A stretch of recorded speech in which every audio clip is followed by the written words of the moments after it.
work before and then fixed it up. I don't, it's been a really long time since I've considered anything a muck up. I mean, I kind of start with a muck up, right? Like I just throw a bunch of shit down and that's that. But no, I don't. I have no expectations. The only time that I really have any expectations when I'm working on something is like if I'm doing a portrait and there's something representational. So like if I'm doing a soul portrait, the eyes should look like the person's photo that they sent me. But other than that, everything else, there's no wrong for me. So, and if it does feel wrong, that's just a signal to me to let me know like where I need to work on loving myself more. That's all. All right, let's see what we got going on here. Whew, powerful image today. So just a reminder that everything in the painting is some aspect of self. So it's not, even though the images seem very different, the two characters here seem very different. They're both the same being. They're both us. Or, you know, as I'm reading this for myself, they are both some aspect of myself. And as a collective, they're both aspects of the collective. They both exist within the one, within the all. So here we have kind of this warrior energy here on the right side. So if we go left and right, where are my cards? I'd like to use that to divide it. All right, so if we divide this left and right, we just look at what's going on the right side first. Right?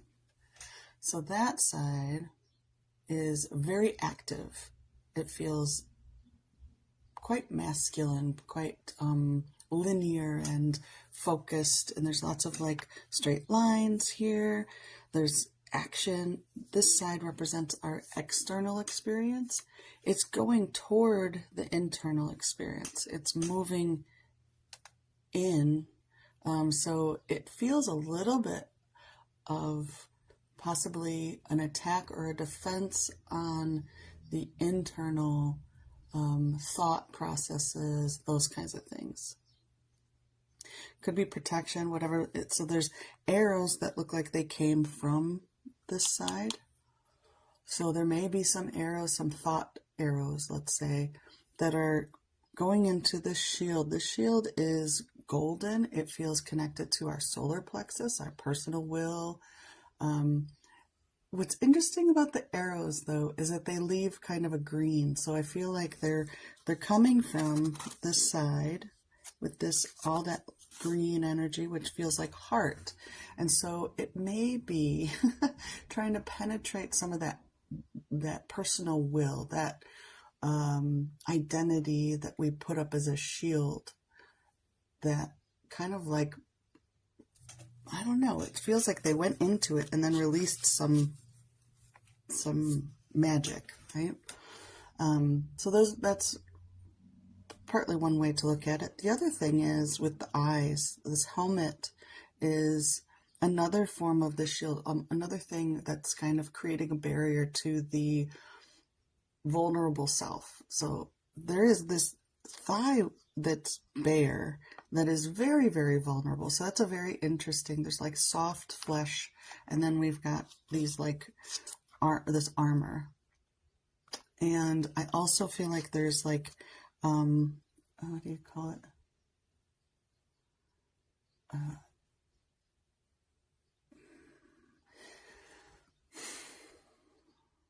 I can't think of the word, but like the kilt that represents what group you're from. What there's like another identity piece right here. This is like maybe I want to say family crest, and that's not what I mean, but there's something that like we clothe ourselves in our ideals and our affiliations and things like that, and that's what this warrior is wearing, is an affiliation to some group or tribe or family, or you know, that kind of thing that's caught up in identity. So this is a lot of external stuff going into the internal. The eye slit here is very rectilinear, and so it's feels like the focus is on some sort of stability or structural. So it feels like the external part of ourselves is kind of coming in defense and possibly attack to the internal ideas about what stability is and stuff like that. So it feels like a conflict, or it feels like defensiveness externally. It's got a little bit of a triangle here, which is like vision, dreams, goals, right? That 3, like you were talking about, these ideas, things like that, conquering those things. Let's see, what else was it? Conquering the beginning of amazing ideas that will create stability. I think that the focus is on the motivation is stability, but that there's just kind of a little bit of a conflict. But then if you go to the internal experience, where it's got 1 foot in, right? So this warrior's got 1 foot into the internal experience, and the sword, it feels like wherever the sword touches this internal piece, because it's at peace and it's connected to the heart and so like the earthy heart energy, is also a teacher, like holding up that kind of signal, but also using the mental capacity and focus to just transform things into flowers. Like as soon as it's trying to strike, it's like, no, poof, it's just soft and gentle. The sword can't cut it because it's immaterial, and it can't crush it. Like anything that the boot tries to crush just grows up around it. There's just this, because it's not operating in the same way as this material external experience, there's no competition whatsoever. The hourglass is interesting to me because I was like, oh, is it running? No, it's timeless. I feel like there's a timelessness. It's not bound by this energy, it kind of has this masculine, feminine kind of, it's not a conflict, it's just representation of both. They can exist both. There was, some people were saying it felt like a protective kind of thing. So we can look at it that way too. It feels like it wants to cycle like this. So our experience can be internally feeling this flowing, feminine creativity, non-linear, non-physical, and coming into the external experience in this very like almost heavy, action-oriented, linear way, and cycling back in and doing that. And so I kind of want to call it like Peaceful Warrior. I don't know if anybody's read that book by Dan Millman. It's a beautiful book. I always thought it was kind of funny to put those words together, an oxymoron, Peaceful Warrior. But it does feel like that. It's like rooted in love and peace and harmony, and able to move as long as we let the arrows pierce that armor of stuff that like self-identity, over-identifying with certain things. So let's look at the top and bottom. These are just some ideas. Obviously, you're the authority on what everything means to you. I'm just letting things flow out. Let's look at the top part. So this is what we know. This is what we're aware of. And that is, we're much more aware of the warrior than the peaceful kind of magic within us. We're definitely much more aware of the physical, linear, action-oriented, structural, material experience. Although I think that we have some awareness or some activation of this, excuse me, some of this like transmutation ability, that even when the linear things come into our internal experience, that's where we transform them. What's coming into our awareness is really this like stepping into it, stepping in, and how that affects things. I just like these boots are made for walking. So whatever we're like, even the identities that we're slipping on the boots that we think, as we come into this realm, as we go internally, as we go in, it's so powerful that we're almost absorbed into our own heart as we go in there. So no matter how we're, gosh, it's just catching in my throat. Hold on a second.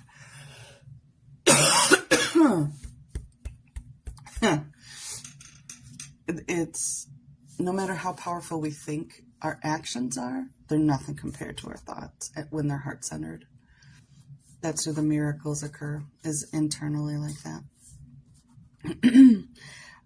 And almost it's like we don't have to defeat it or anything. We just have to be in that place of peace. All right, let me pull a card around it.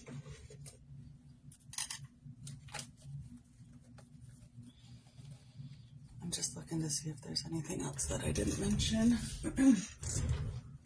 If you have questions, feel free to ask. If there's something that's popping up that I didn't speak about.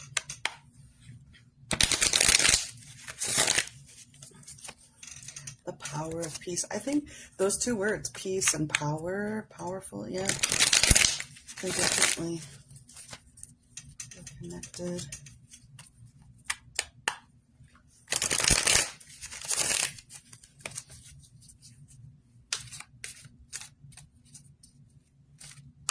I also feel like there's a little bit of like Knights Templar, protection of like the Mary the Mother, or like that divine feminine, some of that stuff coming up.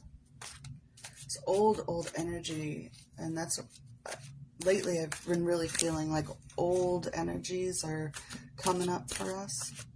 And then, yeah, that kind of does look like the Holy Grail now, that time. Gosh, there's something to be cleared, so I definitely think expressing that stuff. All right.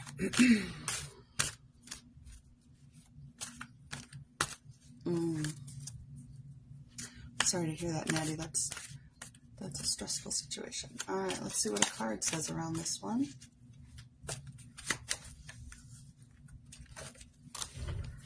Ancient wisdom. Access a greater perspective. There is recorded history in the cells of your being. Tune into your body. Trust your gut. It's interesting. That's a dragon eye. It's like, are we trying to slay the dragon within us? Yeah, just tune in, like trust yourself. Get grounded and connected to that energy that you are. I almost feel like all of a sudden they look like they're taking a knee. Like all of a sudden I can see maybe a knee down here. And they're like surrendering. I'm going to pull one more card. I just feel like there's another one in here.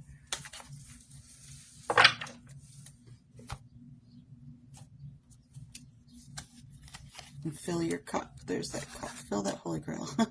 Open yourself up. Embrace possibility and savor the delights. Yeah. Trust yourself. Let yourself enjoy. This feels so serious. I think that's a good message for us too. It's like, it feels so heavy. Like all this armor we wear, man, that stuff can get heavy, right? If you're encumbered, you can't really move very well. So I think that's where this has got that Lady Godiva thing. Like all she's wearing is her body. Like that's just where you're, you know, and that's enough. Good stuff.